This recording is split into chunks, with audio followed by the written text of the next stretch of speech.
c'est une course qui me plaît beaucoup, où voilà, je prends beaucoup de plaisir d'être sur cette course. Après, voilà, pour moi, la semaine a été très bonne jusque-là.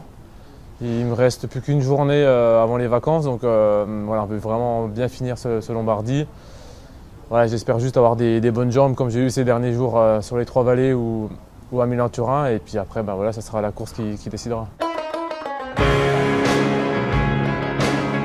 Le Lombardie, c'est une course qui se gagne et qui se perd un peu partout. Donc voilà, il y a des descentes qui sont très techniques, qui sont dangereuses. On a vu l'an dernier qui était la descente du Sormano qui est très dangereuse, la descente du Civiglio qui est très technique. Donc ça peut jouer aussi dans les descentes, des montées qui sont très dures. Donc voilà, c'est une course qui est dure à maîtriser. C'est pour ça aussi qu'elle est sympa à faire et même à suivre à la télé. Le premier point stratégique, c'est le Ghisalo. Et voilà, je pense que la course se lance dans le Ghisalo. Et voilà, les mecs qui savent qu'ils sont peut-être un peu juste sur l'arrivée, ils essaient d'anticiper justement dans le Ghisalo. Donc ça permet d'avoir une course de mouvement à 70 bornes à l'arrivée, je crois, ou 50 bornes. Donc voilà, c'est une course qui se lance de bonne heure. Et c'est pour ça, après, les 2 dernières heures sont vraiment intenses. Ouais. Ça me plaît parce que justement c'est une course où on ne peut pas trop se cacher. Si on est dans le Sormano, si on n'est pas bien, ben, c'est un mur qui est terrible. Donc voilà, on saute tout de suite et les mecs qui ne sont pas en condition ou qui ne sont pas dans une grande journée, ils passent vite à travers. Et on se retrouve vite entre favoris. Donc c'est vrai qu'on y voit assez vite clair quand même dans la course. J'ai besoin d'aimer la course pour être bien. Donc voilà, il y a des courses où ben, j'étais pas spécialement heureux d'être là et ça se voyait tout de suite sur mes résultats. Et quand je suis vraiment heureux sur mon vélo et que la course me plaît, voilà, je suis quelqu'un qui peut être très fort. Je suis peut-être pas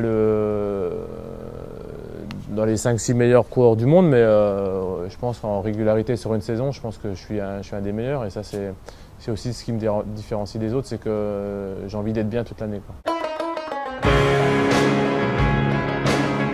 Quand Nibali m'a rejoint en haut de la bosse, il a très bien couru, il ne m'a pas laissé le temps de me reposer, de souffler. Donc il m'a mis dans le rouge dès le sommet. Et puis quand tu es dans le rouge, pour faire une descente, c'est compliqué. Après, on dit que j'ai fait une mauvaise descente, mais je pense que je prends du temps sur tout le monde derrière. Donc je sais que j'étais pas si mauvais que ça dans la descente. C'est sûr que j'ai fait que le Lombardie. Après, le seul monument aussi que je pourrais faire, c'est le Liège-Bastogne-Liège.